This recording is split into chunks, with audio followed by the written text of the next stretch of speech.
bet it's my thing. Well, that's okay. Oh, that worked. Good. Okay. Learn something new. Somehow it turned off. Last thing we're going to look at, how the market for taxes works. So the reason we have the idea of a tax wedge is using supply and demand curve, we kind of see that quantity effect.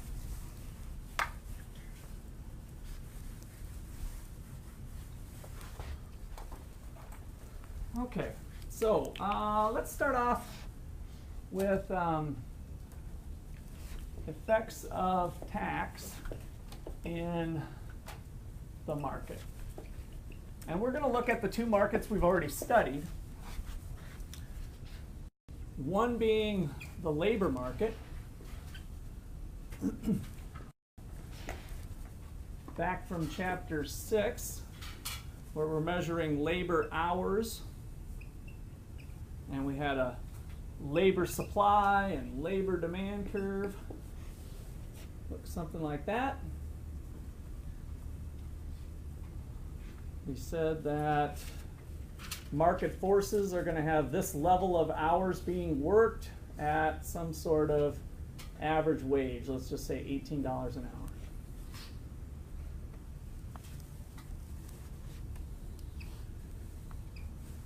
In the capital market, we have loanable funds, where there's people who want to borrow funds, the demand for loanable funds, the supply of loanable funds. Same story we've worked out many times.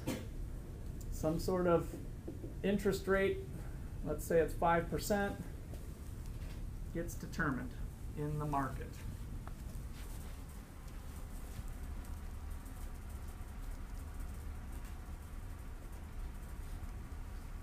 All right, so what happens when we impose a tax? Well, there's a couple different ways to show a tax. If we tax the producer, the employer, if we put on a business tax that taxes the employer, it's a cost of doing business, right? And so if they're going to tax labor, then the business is going to attempt to just pass that tax on to somebody else. And so you can think of if the tax here was a $2 tax, and they used to be able to, people were supplying this amount of hours, businesses were wanting to buy this amount of hours, what would be the impact? So the tax creates a wedge between what the employer pays and what the employee receives. Remember, the employee is this curve in this graph. So here's my wedge, and all I'm trying to do is say, let's suppose we're going to impose a $6 tax. Right? So let's say the height of my eraser is $6 from here to here. And as I float in my tax wedge, I stay below the demand curve, above the supply curve until it gets wedged in here. The top part of the eraser touches the demand curve and tells you the wage that the business is going to be paying. So the wage that the employer pays is up here. So this is our wage paid. The employee is going to get where the bottom part is minus the tax. And so the wage that the employee receives, I'm just going to put REC for receives, is something lower. The tax ends up getting shared between the employer and the employee. So if we had a $6 tax, the employer might be paying $21, and the employee is getting 6 less that. They're getting $15. The rest, of course, going to the government. So this little box here is important because it represents tax revenue to the government, or the tax paid by the employer and employee.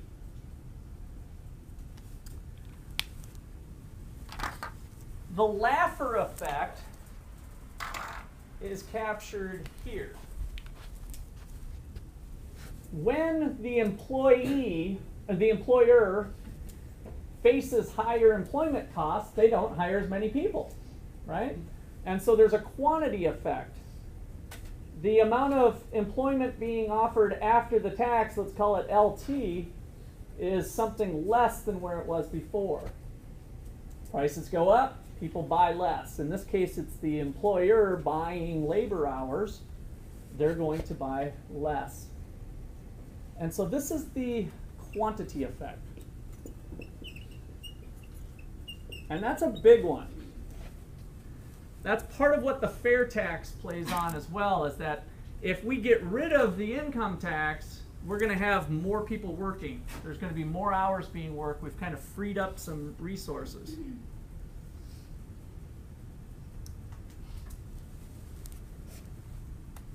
Over in the capital markets, it's very similar. So if we start taxing the rate that you're earning, it creates a wedge as well. And so over in this market, we float in our tax wedge, where it curve shows the amount that borrower. So this is going to tend to drive up the interest rate for the borrowers. And the people who are saving money now have to pay the government tax on those interest earnings. And so this is the rate that the borrower pays. This is the rate that the supplier receives, the saver. And again, we've created a wedge equal to the amount of the tax. So the edge of the wedge is the tax.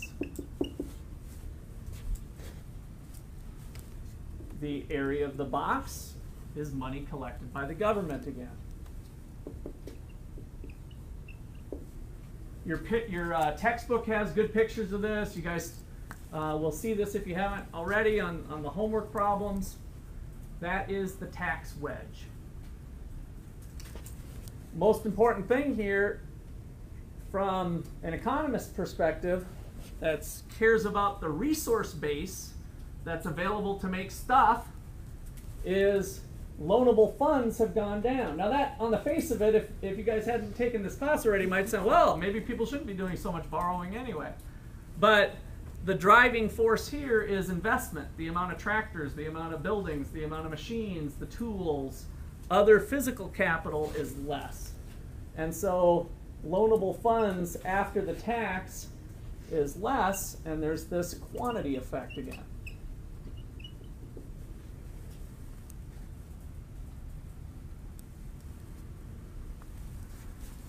Okay. I want to put one more up here that I don't think you'll find in your textbook. I just want to put consumption down here. Consumption of what? Beer, pizza, chicken wings, everything you can buy at Target, all that stuff. So final goods and services, largest sector of the economy in terms of our C plus I plus G plus X, represents 70% of the nation's gross domestic product is on consumption. And over here we could look at some sort of index of prices, maybe the consumer price index or something. There's a demand, which is kind of like an aggregate demand, but I'm only measuring consumption here, so just bear with me. I just kind of want to think of this at the micro level, and then we're just kind of extrapolating that up to consumption, like this would apply to everything. We're going to see that fair tax result here fairly quickly. So free market with no tax, we have this level of consumption. If I float in a 9% sales tax or something, consumption goes down. And here's QT maybe at 9% Kansas tax.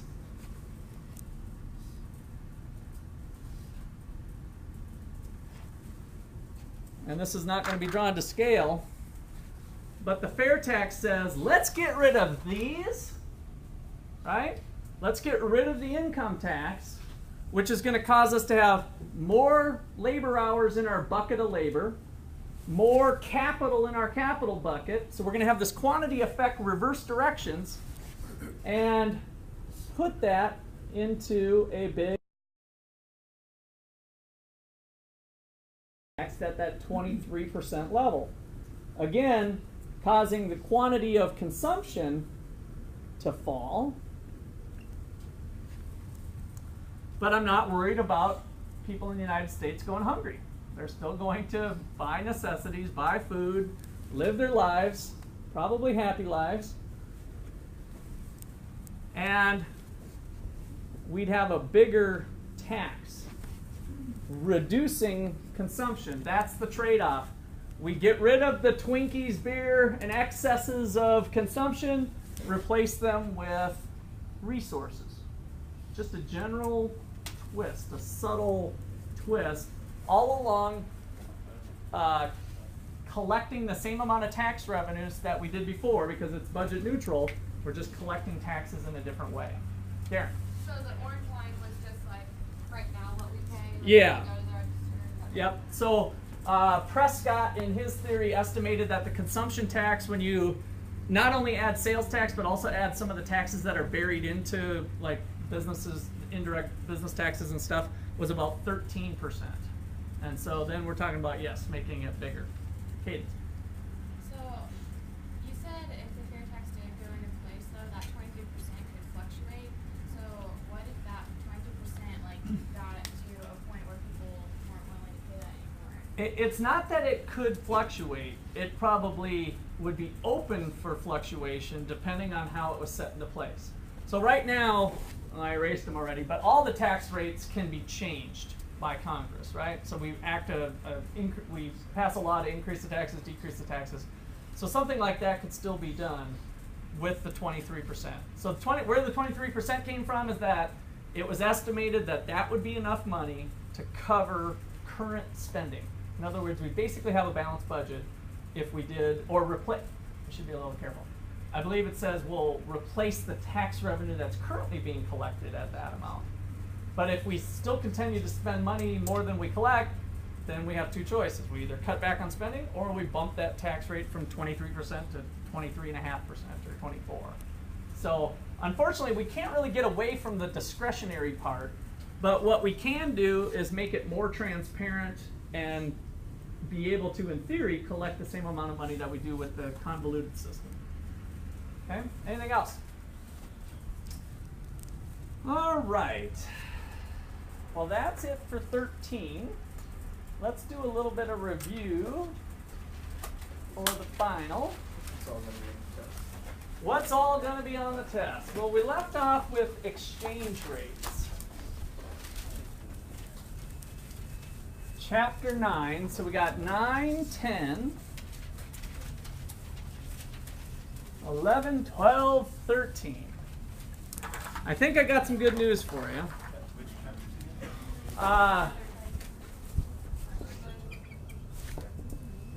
9, 10, 11, 12, 13. So we got 5 chapters. But I'm going to restrict some of the exchange rate stuff for you.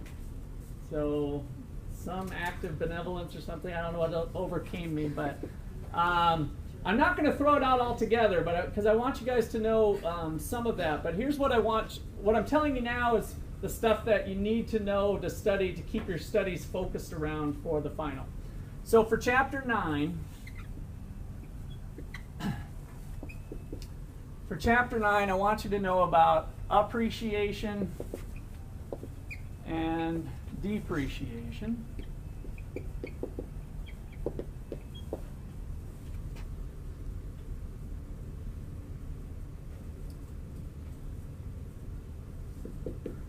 And purchasing power parity.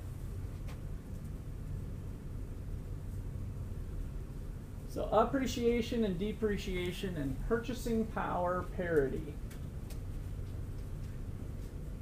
I think I'll leave it at that. So that eliminates quite a few topics that we talked about. So make sure you understand how to express a currency in front. If we go from a 100 yen per dollar to 120 yen, is that appreciation, depreciation, kind of those sorts of exercises that we did on the homework? Okay, questions on that one at all? Okay. So chapter 10. Now the rest of this I'm not restricting at all. I just want a little relief off that one. To this thing. The big beast of macroeconomics. This model really helps us identify different theories of why the economy does what it does. So we kind of stayed on this one the rest of the semester. So what do you need to know from there? You should have your shifters down. Have those shifters memorized for starters. And then hopefully you'll actually understand what they mean. But at a minimum, have your shifters memorized.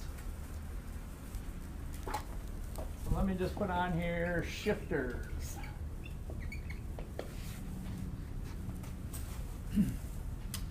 Chapter 11,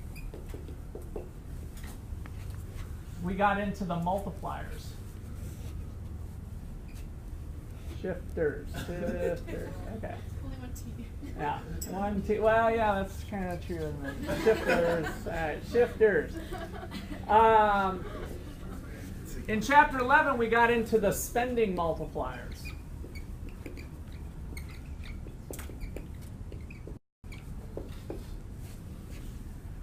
And there was an important distinction between short run and long run. And one of the key takeaways was that the long run multiplier of government injecting spending, the long run multiplier is 0.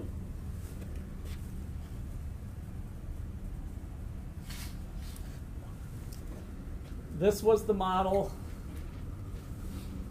where we tied together aggregate expenditures. So if you go back and review the textbook or lecture capture on the aggregate expenditure model, that was the one that was the Keynesian cross with the 45-degree line. I'm just going to try to do a quick little cliff notes here. Remember this one?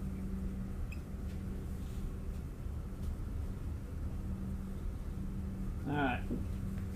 There was a connection here between what we learned in the previous chapter and what was going on with spending multipliers.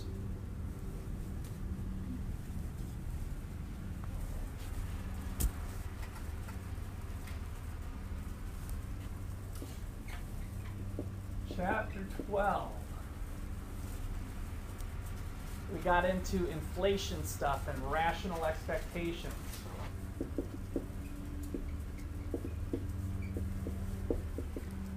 Rational expectations kind of changed the way a lot of macroeconomists think about the world, both Keynesian and classical and different theories. In this chapter, we brought in Phillips. And so again, kind of anchoring our thoughts back to the goods market, we had a Phillips curve that showed a potential trade-off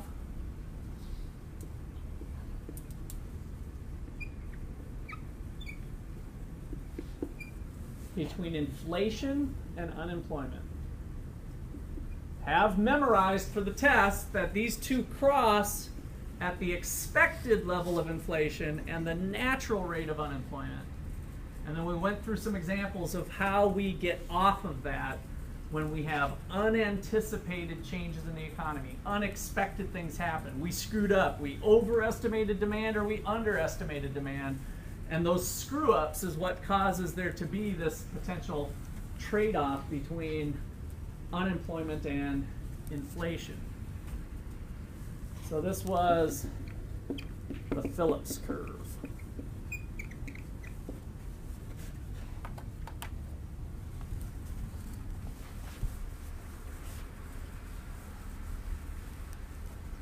All right, and that brings us up to chapter 13, the stuff we've just done over the last few days. We just got done talking about the Laffer curve today. We had the deficit, the difference between deficit and debt. We had structural versus cyclical debt was the model that we worked to last time. Structural versus cyclical debt. Yeah. Do you mean deficit and surplus or debt and surplus or? Deficit and debt. Government deficit, G&T, versus the national debt. And the relationship between the two, and yeah, I'm just kind of hitting topics. And then what we went through last time was a structural deficit versus a cyclical deficit. Was the model where we had the tax revenues. There's some pretty pictures in your books here on income and tax revenues over here.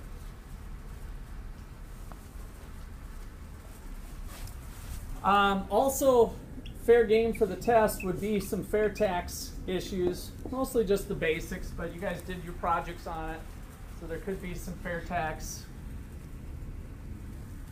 couple fair tax type questions.